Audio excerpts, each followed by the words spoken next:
தமிழகத்தில் மிக முக்கியமான பண்டிகையாக சொல்லக்கூடியது சித்ரா பௌர்ணமி ஆகுங்க. மாதந்தோறும் பௌர்ணமி தேதி வந்தாலும் கூட சில குறிப்பிட்ட மாதத்தில் வரக்கூடிய பௌர்ணமி நாளில் விழா எடுத்து கொண்டாடுவது வழக்கமாகும். அப்படி சித்திரை மாதத்தில் வரக்கூடிய இந்த பௌர்ணமி நாளுக்கு அப்படி என்ன சிறப்பு இருக்குது? இந்த நாளில் செய்ய வேண்டிய விஷயங்கள் என்ன? இந்த ஆண்டு சித்ரா பௌர்ணமி எப்பொழுது வருகிறது என்பதை பற்றி இந்த பதிவில் நம்ம விரிவாக பார்க்க போகிறோம். வீடியோவை ஸ்கிப் பண்ணாமல் முழுசாக பாருங்கள். நம்ம சேனலை இப்போ தான் ஃபர்ஸ்ட் டைம் பார்த்துட்டு இருக்கிறீங்க அப்படின்னா நம்ம சேனலை சப்ஸ்கிரைப் பண்ணலன்னா சப்ஸ்கிரைப் பண்ணிக்கோங்க. அப்போ தான் நம்ம போடக்கூடிய ஒவ்வொரு வீடியோவுமே உங்களுக்கு நோட்டிஃபிகேஷனாக வந்து சென்றடையுங்க. இன்னும் நிறைய பேர் நம்ம சேனலை சப்ஸ்கிரைப் பண்ணாமலேயே பார்த்துட்டு இருக்கிறீங்க. கண்டிப்பாக சப்ஸ்கிரைப் பண்ணிக்கோங்க. கூடவே இருக்கிற பெல் ஐக்கானையும் ப்ரெஸ் பண்ணிக்கோங்க. வாங்க வீடியோக்குள்ளே போகலாம். உங்களுக்கு ஜோதிட ரீதியாக சந்தேகம் இருந்தாலும் சரிங்க, தனிப்படையாக ஜோதிடம் பார்க்க விரும்பினாலும் சரி, இந்த வீடியோவுக்கு கீழே டிஸ்கிரிப்ஷனில் வராகி அம்மன் ஜோதிட நிலையத்தோட தொலைபேசி எண் கொடுத்துருக்குறேன். இந்த எண்ணுக்கு தொடர்பு கொண்டு பேசி பாருங்கள். உங்கள் பிரச்சனைகளுக்கு சரியான தீர்வு கிடைக்குங்க. உங்களுக்கு சித்திரகுப்தர் பிடிக்கும் அப்படின்னா ஓம் சித்திரகுப்தரை போற்றி என்ற வாசகத்தை மறக்காமல் கமெண்ட் பாக்ஸில் 3 முறை பதிவிடுங்க. வாங்க வீடியோக்குள்ளே போகலாம். கார்த்திகை தை மாதத்தில் வரக்கூடிய பௌர்ணமியை போல் சித்திரை மாதத்தில் வரக்கூடிய பௌர்ணமியும் ரொம்பவே சிறப்பு வாய்ந்ததாகுங்க. சித்திரை மாதத்தில் வரக்கூடிய பௌர்ணமி நாளில் தான் மதுரை சித்திரை திருவிழாவின் முக்கிய நிகழ்ச்சியாக சொல்லக்கூடிய கள்ளழகர் வைகை ஆற்றில் இறங்கக்கூடிய வைபவமானது நடைபெறும் அப்படின்னும் சொல்லப்படுது. இது தெய்வீக ஆசீர்வாதத்தை பெறுவதற்கு முக்கியமான நாளாகுங்க. அது மட்டும் இல்லாமல் நம்முடைய பாவங்களிலிருந்து விடுபடுவதற்கு மிக முக்கியமான நாளாகவும் இந்த சித்ரா பௌர்ணமி நாளானது சொல்லப்படுது.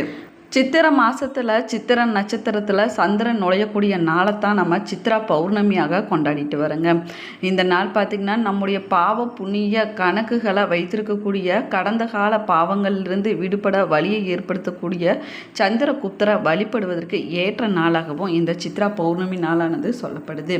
இந்த சித்ரா பௌர்ணமி நாளன்னைக்கு செய்யக்கூடிய வழிபாடுகளால் இறைவனுடைய அருள் கிடைப்பது மட்டும் இல்லாமல் நம்முடைய கர்ம வினைகளிலிருந்து நம்மளால் விடுபட முடியுங்க. அது மட்டும் இல்லாமல் நம்முடைய வாழ்க்கையில் நல்ல மாற்றத்தை பெறுவதற்கு அற்புதமான நாளாகவும் இந்த நாளானது சொல்லப்படுது.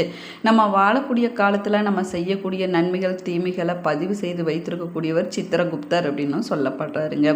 நம்ம இறந்த பின்னாடி நம்ம செய்த கர்ம வினைகளின் அடிப்படையில் நம்ம சொர்க்கத்திற்கு செல்ல வேண்டுமா நரகத்துக்கு செல்ல வேண்டுமா என்பதை சித்திரகுப்தர் தான் தீர்மானிப்பாராமா.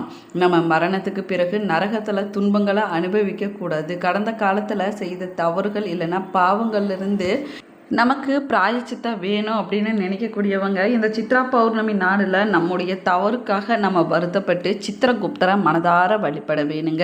இப்படி சில வழிபாடுகளை நம்ம அன்றைய நாளில் செய்வதனால நம்முடைய பாவங்களுக்கு மன்னிப்பாவது கிடைக்கும் அப்படின்னும் சொல்லப்படுது. சித்ரா பௌர்ணமி 2026ஆம் ஆண்டு மே 1ஆம் தேதி வெள்ளிக்கிழமை அன்னைக்கு வர இருக்குதுங்க. பௌர்ணமி தேதி தொடங்கக்கூடிய நேரம் ஏப்ரல் 30ஆம் தேதி இரவு 9:51 மணிக்கு தொடங்கி மே 1ஆம் தேதி இரவு 11:07 மணிக்கு பௌர்ணமி திதியானது முடிவடைதுங்க.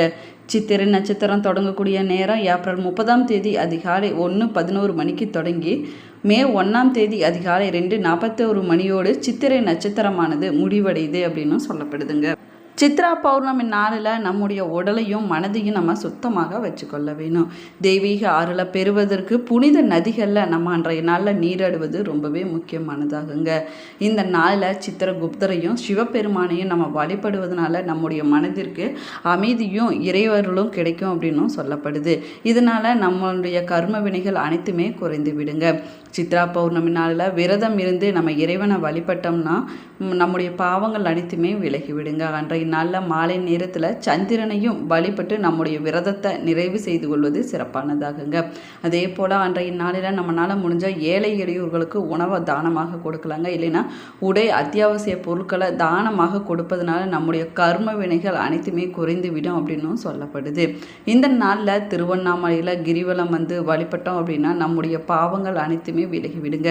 மிகப்பெரிய புண்ணியத்தை பெற்றுக் கொடுக்கும் அப்படின்னும் சொல்லப்படுது. இதனால் சித்ரா பௌர்ணமி நாளில் திருவண்ணாமலையில் கிரிவலம் செல்வதை நிறைய பேர் பார்த்திங்கன்னா வழக்கமாகவே வச்சுருப்பாங்க. சித்ரா பௌர்ணமிங்கிறது சித்திரகுப்தருடைய அருளை பெறுவதற்கு ஒரு பொன்னான நாளாகுங்க. நம்முடைய கர்ம வினைகள் அனைத்துமே விலகி நம்முடைய தலையெழுத்து மாறுவதற்கு ஏற்ற நாளாகவும் இந்த சித்ரா பௌர்ணமி நாளானது சொல்லப்படுது. இந்த நாளில் நம்ம புனித நதிகளில் நீராடுவது ரொம்பவே முக்கியமானதாகுங்க. விரதம் இருந்து தானங்கள் செய்வதனால சித்திரகுப்தருடைய அருளை பரிபூர்ணமாக பெற முடியும் அப்படின்னு சொல்லப்படுது. சித்திரை மாதத்தில் வரக்கூடிய பௌர்ணமி நாளை சித்ரா பௌர்ணமியாக நம்ம கொண்டாடிட்டு வருங்க. இது மிக முக்கியமான நாளாகவும் சொல்லப்பட்டிருக்குது. சித்திரகுப்தர் மனிதர்களுடைய பாவ புண்ணிய கணக்குகளை எழுதக்கூடிய கடவுளாவார். சித்ரா பௌர்ணமி நாளில் புனித நதிகளில் நீராடி கோவிலுக்கு சென்று விரதம் இருந்து சித்திரகுப்தரை நம்ம வழிபட்டோம்னா நம்முடைய கர்ம வினைகள் அனைத்துமே விலகிவிடும் அப்படின்னு நம்பிக்கையாக சொல்லப்படுதுங்க.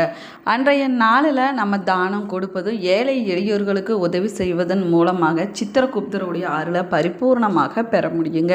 சித்ரா பௌர்ணமி நாளில் நம்ம செய்யக்கூடிய நல்ல செயல்களின் மூலமாக நம்முடைய பாவங்கள் அனைத்துமே குறையும் அப்படின்னு நம்பிக்கையாக சொல்லப்படுது. அன்றைய நாளில் நம்ம கோவிலுக்கு சென்று வழிபட்டுட்டு வருவதும், கிரிவலம் செல்வதும், புனித நதிகளில் நீராடுவது ரொம்பவே முக்கியமானதாகுங்க. அது மட்டும் இல்லாமல் தானம் போன்ற விஷயங்களை நம்ம செஞ்சோம் அப்படின்னா நம்முடைய வாழ்க்கையில் நல்ல பலனானது கிடைக்கும் அப்படின்னும் சொல்லப்படுதுங்க. சித்ரா பௌர்ணமி நாளில் நிறைய பேர் பார்த்திங்கன்னா பால் மற்றும் பால் சம்மந்தப்பட்ட பொருட்களை தவிர்த்து கொள்வதை வழக்கமாகவே வச்சுருப்பாங்க. பூஜை செய்த பின்னாடி அரிசி, காய்கறிகள் மற்றும் தட்சணை போன்றவற்றை பிராமணர்களுக்கு நம்ம தானமாக கொடுக்க வேணுங்க.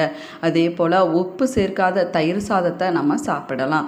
இல்லைன்னா உணவு இல்லாமல் கூட விரதத்தை நம்ம கடைப்பிடிக்கலாங்க. உப்பு இல்லாமல் உணவு சாப்பிடுவது இந்த விரதத்தினுடைய முக்கிய நிபந்தனையாகவும் சொல்லப்பட்டிருக்குது. சித்ரா பௌர்ணமி நாளில் பூஜையை பெண்கள் சிறப்பாக செய்வாங்க. ஆண்களும் இந்த பூஜையை செய்யலாங்க. அதில் எந்த ஒரு தவறும் கிடையாதுங்க. சித்ரா பௌர்ணமி நாளில் பெண்கள் உங்கள் வீட்டு வாசலை சுத்தமாக வைக்க வேணுங்க. அதற்கு பிறகு அரிசி மாவால் சித்திரகுப்தருடைய உருவத்தை நீங்கள் வரைய வேணும். சித்திரகுப்தர் பேனா மற்றும் காயத்தோடு இருப்பது போல் நீங்கள் கோலம் போடுவது சிறப்பானதாகுங்க. தெற்கு திசையில் வாசல் இருக்கும்படி நீங்கள் பார்த்து கோலம் போடுவது நன்மையை கொடுக்குங்க. இதனால் சித்திரகுப்தர் வீட்டுக்கு வருவார் அப்படின்னு நம்பிக்கையாக சொல்லப்படுது. இந்த நாளில் சித்திரகுப்தரை வழிபடுவதன் மூலமாக நம்முடைய ஜாதகத்தில் இருக்கக்கூடிய கேது தோஷமானது நீங்கிவிடும் அப்படின்னும் சொல்லப்படுது. சித்ரா பௌர்ணமி நாளில் நம்ம ஒரு சில விஷயங்களை கண்டிப்பாக செய்யக்கூடாதுங்க. கெட்ட செயல்களை நம்ம கண்டிப்பாக செய்யக்கூடாதுங்க. அதே போல் அன்றைய நாளில் பொய் சொல்லக்கூடாது, மற்றவர்களை ஏமாற்றக்கூடாது, யாரிடமும் கோபமாக கடுமையான சொற்களை பேசக்கூடாதுங்க. அடுத்தவர்கள் மீது நம்ம பேராசைப்படக்கூடாது. சித்ரா பௌர்ணமி நாளில் நல்ல எண்ணங்களோடு நல்ல செயல்களை செஞ்சோம்னா சித்திரகுப்தருடைய அருளை பரிபூர்ணமாக பெற முடியுங்க. அது மட்டும் இல்லாமல் நம்முடைய கர்ம வினைகள் அனைத்துமே விலகி நம்முடைய வாழ்க்கையில் மகிழ்ச்சியானது கிடைக்கும் அப்படின்னு நம்பிக்கையாக சொல்லப்படுது. சித்ரா பௌர்ணமி நாளில் நம்ம விஷ்ணுவையும் சத்ய நாராயணரையும் வழிபடுவதும் லட்சுமி தேவியும் வழிபடுவதும் சிறப்பான பலன்களை பெற்றுக் கொடுக்குங்க. சந்திரனுக்கு அர்க்கயம் கொடுக்க வேணுங்க. அதாவது தண்ணீர் ஊற்றி நம்ம வழிபட வேணுங்க. இந்த நாளில் தெய்வீக சக்திகள் அதிகமாக இருப்பதாக சொல்லப்படுதுங்க. அதனால் நம்முடைய வாழ்க்கையில் நல்ல ஆற்றல்களானது அதிகரிக்கும் அப்படின்னும் நம்பிக்கையாக சொல்லப்படுது. பௌர்ணமி நாளில் கோவிலுக்கு சென்று வழிபடுவதும், தானம் செய்வதும், புண்ணிய நதிகளில் நீராடுவதும் ரொம்பவே நல்லதுங்க. இதனால் நம்முடைய வாழ்க்கையில் மகிழ்ச்சியும் வளமும் பெருகும் அப்படின்னும் நம்பிக்கையாக சொல்லப்படுது. அதே போல் பார்த்திங்கன்னா அன்றைய நாளில் அசைவ உணவுகளை சாப்பிடக்கூடாதுங்க. அதே போல் மது அருந்தவும் கூடாது. பௌர்ணமி நாளில் தலைக்கு குளிப்பதோ முடி வெட்டுவதோ நம்ம செய்யக்கூடாதுங்க. புராணங்களின்படி பௌர்ணமி நாளில் முடி வெட்டணும் அப்படின்னா பண இழப்பானது ஏற்படும் அப்படின்னும் சொல்லப்படுது. வீட்டில் வறுமை நிலையானது ஏற்படுங்க. ஆண்கள், பெண்கள், திருமணமாகாத பெண்கள் எல்லோருமே இதை தவிர்த்து கொள்வது நன்மையை கொடுக்குங்க. சித்ரா பௌர்ணமி நாளில் சிவபெருமானையும் முருகப்பெருமானையும் வழிபடுவது மட்டும் இல்லாமல் சித்திரகுப்தரையும் வழிபடுவது சிறப்பான பலன்களை நம்முடைய வாழ்க்கையில் பெற்றுக் கொடுக்குங்க. சித்ரா பௌர்ணமி நாளில் இரவு நேரத்தில் தியானம் செஞ்சோம் அப்படின்னா நோய் நொடி பிரச்சனைகள் எதுவுமே நம்ம அண்டாதுங்க. உடல் நலமானது நன்றாக இருக்கும் அப்படின்னும் சொல்லப்படுது. இது ஒரு சக்தி வாய்ந்த ஆன்மீக பயிற்சியாகவும் சொல்லப்பட்டிருக்குதுங்க. விஷ்ணுவுக்கு துளசி ரொம்பவே பிடிச்சதாகுங்க. அதனால் பௌர்ணமி நாளில் துளசி இலைகளை நம்ம கண்டிப்பாக பறிக்கக்கூடாதுங்க. அது ஒரு பாவ செயலாகும். அன்றைய நாளில் புனிதத்திற்கு எதிரானது அப்படின்னும் சொல்லப்படுதுங்க. சித்திரகுப்தருடைய உருவத்தை வரைஞ்சு நம்ம செஞ்ச பாவங்கள்லிருந்து விடுபட வேணும் அப்படின்னு மன்னிப்பு கேட்டு அவருடைய அருளை பெறுவதற்கு மிக முக்கியமான நாளாக இந்த சித்ரா பௌர்ணமி நாளானது சொல்லப்படுது. இதை விட முக்கியமானதாக சொல்லக்கூடியது சித்ரா பௌர்ணமி நாளில் கிரிவல வழிபாடு செய்வது சிறப்பானதாக சொல்லப்படுதுங்க. சித்திரை மாதத்தில் வரக்கூடிய சித்ரா பௌர்ணமி நாளில் நம்ம வழிபாடு செஞ்சோம்னா நம்முடைய பாவங்கள் அனைத்துமே விலகி விடுங்க. அது மட்டும் இல்லாமல் பல துன்பங்கள் இருந்து நம்மளால் விடுபடுவதற்கு மிக முக்கியமான நாளாகவும் இந்த சித்ரா பௌர்ணமி நாளானது சொல்லப்படுது. இந்த நாளில் நம்ம செய்யக்கூடிய ஒவ்வொரு விஷயங்களும் தானங்களும் நம்முடைய வாழ்க்கையில் பல மடங்காக அதிகரிக்கும் அப்படின்னு நம்பிக்கையாக சொல்லப்படுதுங்க. இந்த பதிவில் சித்ரா பௌர்ணமி நாள் எப்பொழுது வருகிறது, திதி எப்பொழுது தொடங்குகிறது, திதி எப்பொழுது முடிகிறது, அன்றைய நாளில் நம்ம என்ன செய்ய வேணும், என்ன செய்யக்கூடாது, எந்தெந்த விஷயங்களை நம்ம தவிர்த்து கொள்ள வேணும் அப்படின்னு விரிவாக சொல்லியிருக்கிறேங்க. வீடியோவை ஸ்கிப் பண்ணாமல் முழுசாக பாருங்கள். நிச்சயமாக உங்களுக்கு பயனுள்ளதாக இருக்கும். நம்ம சேனலை இப்போ தான் ஃபர்ஸ்ட் டைம் பார்த்துட்டு இருக்கிறீங்க அப்படின்னா நம்ம சேனலை சப்ஸ்கிரைப் பண்ணலன்னா சப்ஸ்கிரைப் பண்ணிக்கோங்க. கூடவே இருக்கிற பெல்லைக்கானையும் ப்ரெஸ் பண்ணிக்கோங்க. இந்த வீடியோ கண்டிப்பாக உங்களுக்கு பயனுள்ளதாக இருக்கும். உங்களுடைய ரிலேஷனுக்கும் ஃப்ரெண்டுக்கும் கண்டிப்பாக ஷேர் பண்ணி விடுங்க. Thank you friends.